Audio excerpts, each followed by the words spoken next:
HIV is the human immunodeficiency virus. If you have HIV, you have an infection that damages your immune system over time and causes AIDS. AIDS stands for Acquired Immunodeficiency Syndrome. It is the final stage of an HIV infection when your immune system is damaged and too weak to fight off ordinary infections. When foreign invaders, such as bacteria and viruses, get into your body, they can cause infections. These events activate your body's defenses. The white blood cells of your immune system are part of your body's defenses. One type of white blood cell, called helper T lymphocytes, or helper T cells, strengthen your immune system's response to infection in two ways. First, helper T cells release chemicals that attract other white blood cells to the site of the infection. These additional white blood cells attack the invading bacteria or virus, as well as other infected cells.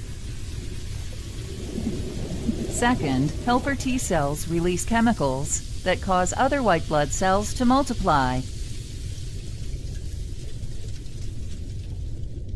These new white blood cells create markers, called antibodies, which can identify the same foreign invader throughout your body.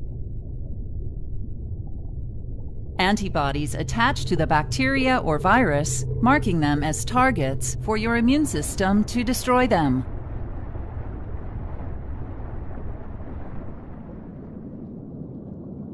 If you have HIV, it travels through your blood and other body fluids to infect and kill certain white blood cells.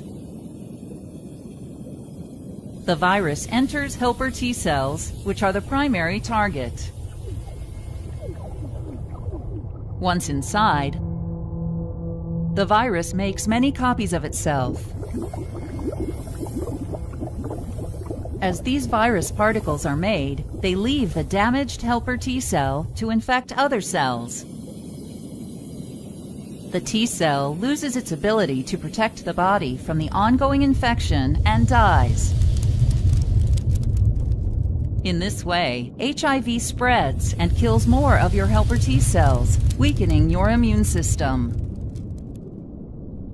As a result, other types of infections are able to take advantage of your body's inability to defend itself. These infections are called opportunistic infections.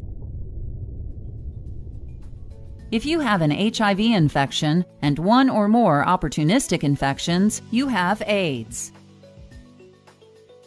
Some of the common AIDS-related opportunistic infections are inflammation of the tissues covering your brain and spinal cord, called meningitis, inflammation of your brain, called encephalitis, respiratory illnesses, such as pneumonia and tuberculosis, intestinal illnesses, such as chronic diarrhea caused by infectious parasites, and cancers, such as Kaposi's sarcoma and non-Hodgkin lymphoma.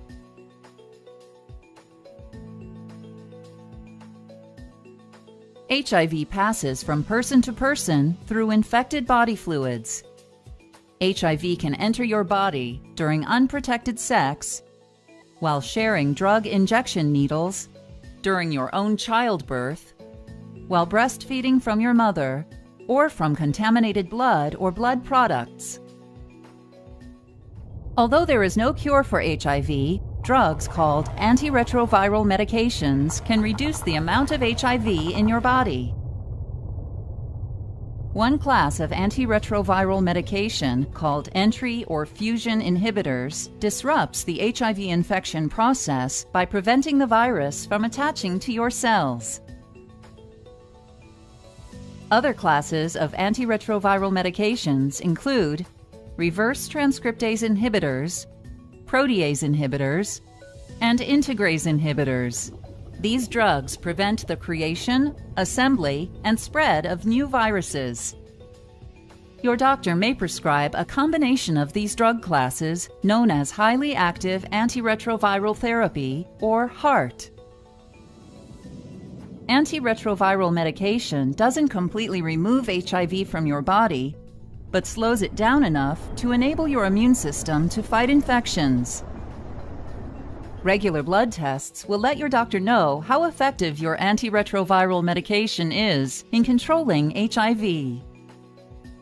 If the number of helper T cells is high enough in your blood sample, your medication is working. Treatments for the opportunistic infections of AIDS are medications specific for each type of infection. For example, your doctor may prescribe antibiotics if you have pneumonia or tuberculosis. To avoid getting or spreading an HIV infection, know your HIV status and your partner's status by getting tested regularly. The most effective way to prevent HIV infection is to avoid vaginal and anal sex. When engaging in sexual activity, you will be less likely to contract HIV if you only have sex with one uninfected partner or use latex condoms for protection. Avoid using injectable illegal drugs or sharing drug needles because the needles may have the virus on them. Avoid intoxication from drugs or alcohol because you will be more likely to engage in unsafe sexual behavior.